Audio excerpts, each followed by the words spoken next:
In a village where the wheat fields stretched wide and the granaries stood tall, there lived a widow named Mara. She was known for her careful hands and worried heart. Each evening she counted what remained in her jar of flour, and each morning she counted it again, afraid that the day would come when there would be nothing left. One spring, the harvest failed. The clouds came and went without rain, and many in the village began to panic. Some hoarded what they had. Others quarreled.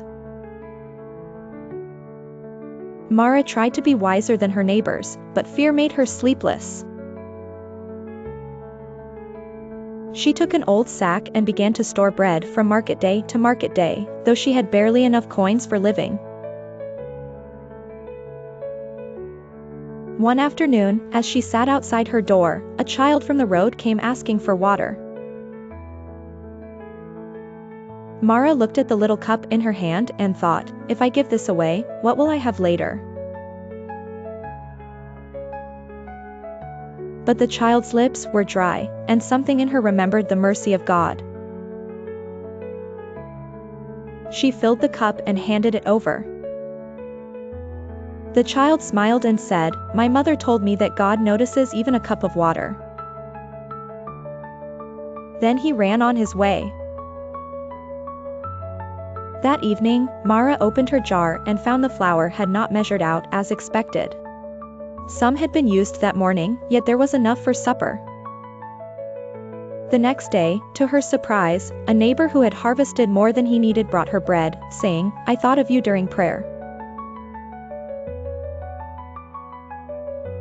Day by day, enough came.